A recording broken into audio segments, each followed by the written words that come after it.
រណារីករាយក្រៃប៉ុន្តែព្រះ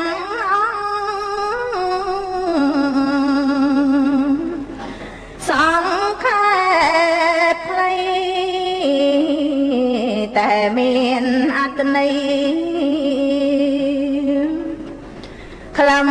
សារនឹងកិតចង់អង្គវព្រះអង្គណាតែពុំមានឡើយណាអង្គចាំពីរួងអ្វីម្ល៉េះចំចាំច្បាំងតាមដេញការព្រះពុទ្ធមែពិតអង្គព្រះគុណព្រះកង្រណា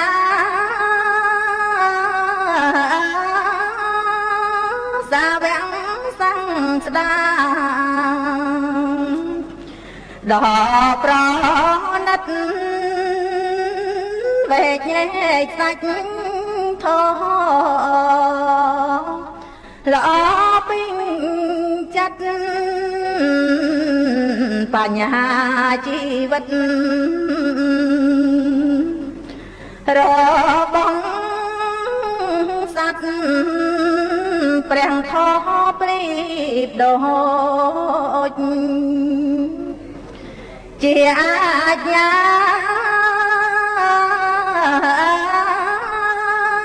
រមែងកັບឆ្កាវាយកំចាត់កេងឡើងតណ្ហា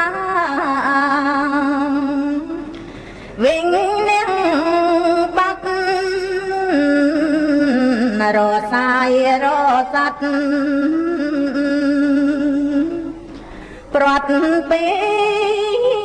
ចិត្តសាធុសាធុព្រះគុណណា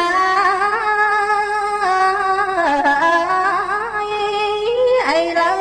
ចប់ហើយសោកស្ដាយពិតអវាទព្រះពុទ្ធញ៉ាំសាច់ចរិតឲ្យចេញអាណិត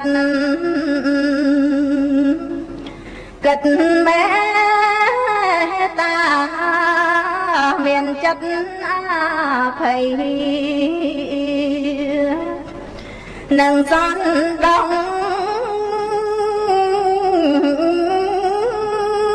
បានលើកលែងតងសត្វនេះហើយអំណាចនៃសត្វធាយល់ព្រះធម្មាពីរុងណាំងខ្ញុំសូមសមាទិរតនត្រ័យទីពឹងរាល់ថ្ងៃយ៉ាងច្បាស់រស្មីដោ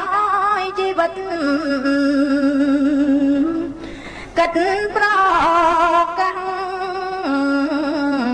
ជាកូនចៅព្រះលងអើ